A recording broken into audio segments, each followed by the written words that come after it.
Anyway, let's get going. We're going to start with an exercise. So, would you all stand up and get away from the chairs area then, please? Put down, you don't need anything with you. We don't need anything. Don't need anything, no. Just your eyes. So if you need glasses, you need to be able to read the name on the person. Make sure your labels are visible.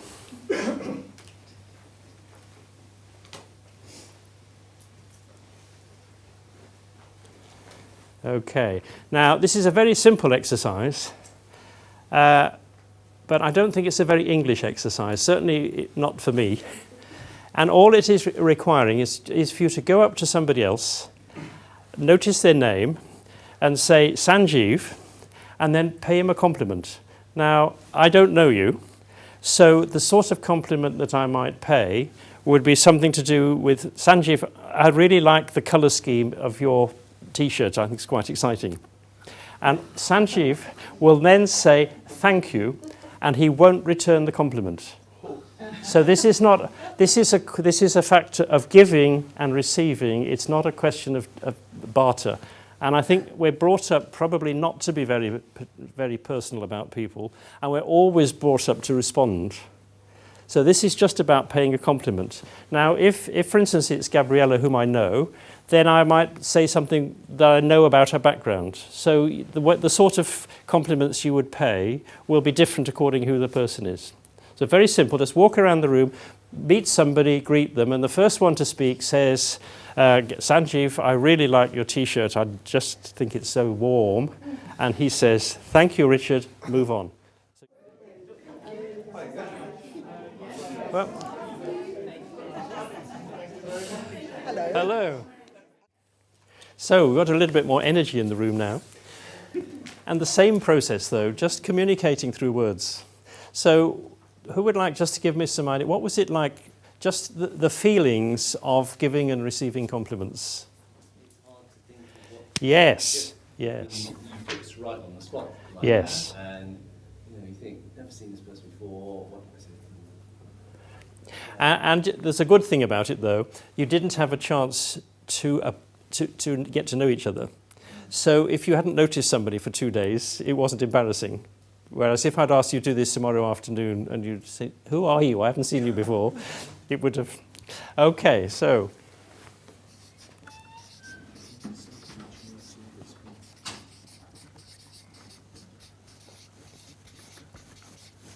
But what was the interesting thing, though, that you had to say something? You asked to pay compliments. So what was interesting about that? So you're looking for something good in the other person. Yes. It's usually appearance-based, I think, that's the instant. Yes, but the question behind the question, though, is that you actually had to think about what might be positive about this person. So we're setting up a question in your mind. So if it becomes a habit to pay compliments to people, you can't pay a compliment until you've got something complimentary to say. So you're beginning to think differently. Martin, you? No, I was just going to say, actually, we were asked to do two things. We were asked to receive a compliment. Yes, and that's an interesting experience. absolutely. So what was it like for you? For me, it was very good. Good. Very nice, enjoyable and warm. Right. But was it unusual for anybody just to receive stuff coming? A little bit. Yeah. A little bit. Because I think I've got more of a habit of reaching out to others, so I don't have an issue paying compliments to people. Mm. You know? Unless somebody's walking around carrying an axe in their hand. You do hold that axe so beautifully. You know, unless someone's really, really giving off an extremely strong negative vibe. Yeah. It's again the assumption that most people in this room, they're here because they want to be there. Yes. They want to reach out. Yes. But what if it was somebody in your work or in the streets that you met and paid compliments I to? think it's easy to discount it. Yeah. I think that people aren't being... It can be hard to think in a work context. Yes. We tend to have a sort of false modesty sometimes, and that can undervalue the compliment. So let's just think. We're saying it's nice to receive. Is that generally so? But can be. Now carry on in that context. The right thing to do is to say, "Oh, thank you very much." Yes. You know, if someone's complimented you on your work, Yes. rather than say, "Oh, it was nothing." Yes. I think that's very key, actually. I think if you receive it from somebody that you don't know for the first time, it's probably perceived as being genuine. When you hear somebody making the same comment over and over again, you totally discount it. Like, you know, sometimes in the US, Yes. "Oh, Peter, that was wonderful." And we're like, what exactly was wonderful about it? Yes. And then you notice that, oh, they say this to everybody, so it doesn't mean anything anymore. So Yeah, they totally quite. discount themselves. Quite.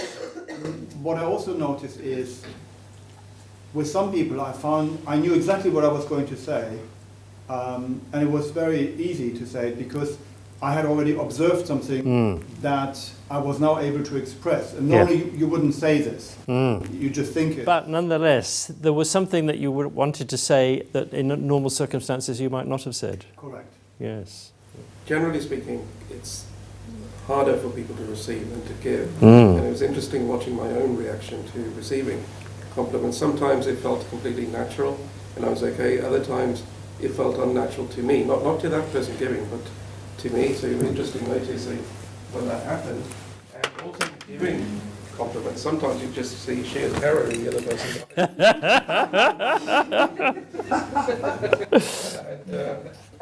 The other thing that came to me was how different I am now compared to in the past. Because in the past it would have been a very clinical exercise of, okay, what can I see in them that I can compliment? So generally speaking, it would be about their appearance. Yeah. Now I was picking up unconsciously something else about them which I was able to express. Right. And that is much more powerful because I don't know whether it's my perception, but I think it comes across as less clinical and they appreciate it more because you're not stating the obvious. The great thing about the sorts of work we're doing is that it is cumulative and generative. And if we generally become more generous in our communication, that will be nice for us and the people we meet. But there's a good chance that it will role model itself and actually spread out into the community. So it's not just what we do or you and I do, it's the impact that it has as it goes on. It doesn't need to be clinical as I used to be in the past. But I think it's trusting ourselves enough just to realise we do notice complimentary things about other people which may not be obvious. Yeah. There's another way you can receive compliments, and that is, oh God, what does she want? Yeah, suspicion, exactly. Recently I was on a course with Harvek and we did it, and it so happened a few days later that my son paid me a compliment over the phone. I don't know whether he realised he was making a compliment, but so I just said thank you. And he said, oh no, I didn't mean it. He was totally confused. So we are breaking a pattern here, aren't we? The first pattern, I think, is that we don't say anything at all. And the second pattern is, well, the second pattern is, and I think this is very common, is we downplay it. You know, somebody says, oh, I really like that jacket, Darryl Louise. You say, oh no, it's nothing, I got it in a sale. Rather than saying, thank you, or so do I, that's why I chose it, I love it. And it is an English thing, perhaps, I don't know, but we do tend to downplay. Sorry, can I ask Yes. I noticed also that when you're receiving the compliments, when it started to be the same compliment again and again and again, Yes. it was reinforcing. Good. And so therefore it was becoming more believable, therefore Yes. it must be true. So I'd say at least 70% of people made a comment about my colour of my jacket. Yes. And so therefore my jacket must be a lovely jacket, a great colour, and I've got fantastic lipstick on that matches it. Yes. So if we don't pay compliments, you can't have a theme unless there's a series. So the more compliments we pay, the more likely other people are to get some feedback that they can justify. The question is, are we more likely to downplay it if we think it's flattery? My experience is that it's I don't know about the rest of the world, but it's an English thing not to take compliments that are about positive things. I have to say that because I've travelled a fair amount, and especially you really notice this when you go to America, and then you come back here and you find that people here are a lot more cynical. Yes. Especially in receiving. Yes. It's interesting because I mean, okay, my experience going around the group, I'm more willing to reach out to others, whereas obviously some people, I mean, maybe it's just me because I'm quite willing to come forward. That probably comes from when I go to the States where they can be quite forward as well. It doesn't matter. It's irrespective of what cultural background they've come from. It's just an American cultural thing. Yes, very much. Very, very instant to be vocal. Yes. About what they feel or think. Yes. And I think that we are changing. The world is changing, or certainly Britain is changing. We're becoming more relaxed and in fact. Ngozi. So it's nice to give.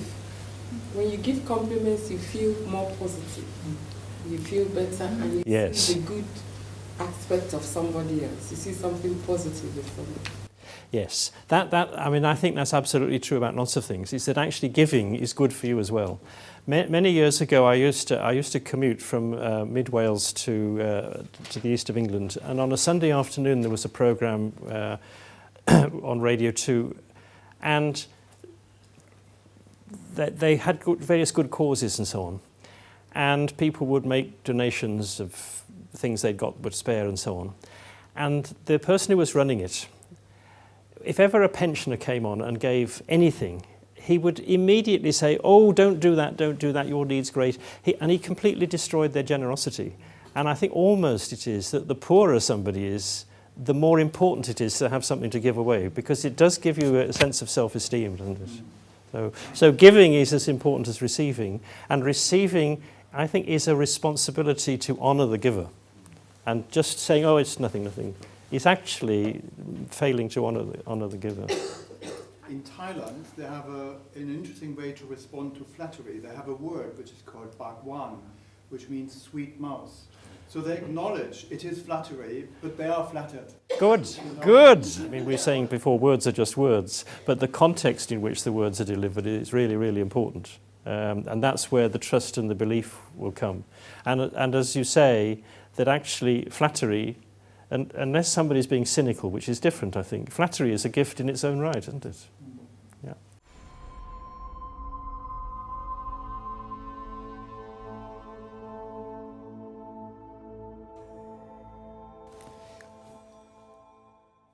I've got another story now, and this story is not about Tibet. This story is actually about this country. And it's about 3 coaches who were on a train journey from England up into Scotland. And they were travelling through Cumbria. And they noticed, as is very typical in England, that the cattle in the fields were black and white, because in this country we use Frisian and Holstein dairy cattle. But then they passed over the border into Scotland, and they were chatting away. And one of the more observant coaches looked out of the window and said, in Scotland the cattle are brown. But then one of the other coaches said, no, we don't know that. What we do know is that in Scotland 3 cows are brown. But there was a third coach there who wasn't going to be outdone by this, and he said, no, we don't know that. What we know is that in Scotland there are 3 cows that are brown on one side. So without being too pernickety, notice that when we're giving feedback, we give feedback that we actually can observe and we can justify. We don't draw conclusions. There are basically only 3 types of feedback that are legitimate. The feedback first is what I observe in you. And it's what I observe, not what I conclude. So the positive feedback is actual evidence. So what I could say is, what I observe in you is that when you answer questions, they tend to be at a fairly deep level. And the example was the one you gave earlier. So there's no flattery there, there's evidence. The next type of feedback you can give is when you said so-and-so to me, the way I responded was this. So it's either an emotional response or it may be an intellectual response. But my response to what you did was as follows. And then the third sort of feedback, which I think is legitimate, is when you said so-and-so, what I noticed was that the audience or the other people. So, for example, when Martin stood up and said that he was really quite keen on women who would iron his shirt, I noticed there was a sort of frisson amongst the women in the audience. So all I'm doing is, in each case, I'm giving specific feedback of 1, 2, or 3 contexts. I'm not saying you are a sexist git. And I'm not making conclusions about the way you think. I'm just responding. But I'm giving evidence. But we were talking earlier about flattery and so on, and it makes a difference. Let me give you an example. One of the things that I like to do very much is to facilitate, and I facilitate very often 2-day residential workshops, and particularly we do work on vision, mission, values and such like. And I did one about 3 years ago with a group, and at the end, the managing director, who was my client, he didn't say that was really nice, we enjoyed it, thank you very much, which is very often what people do say.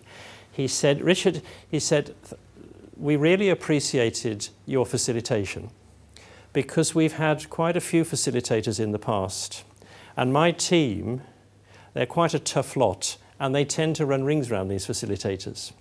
But with your light touch and humour, you were able to keep control throughout the whole time.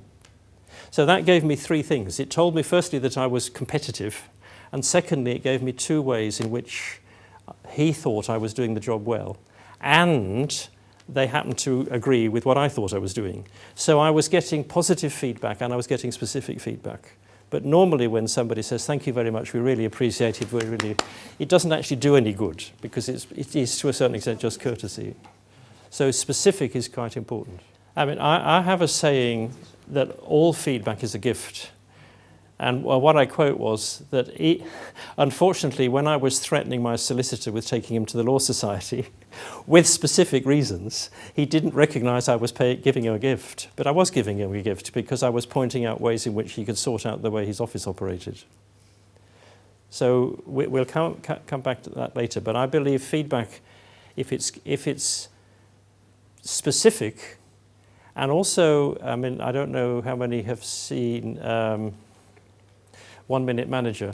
You feedback or criticise the action, you don't criticise the person. So no implications, you draw your own conclusions.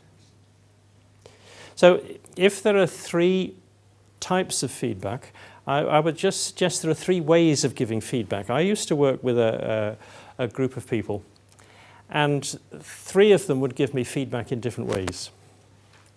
One of them, I always had a sense that there was a bit of an agenda behind it, and it was sort of being dumped on me.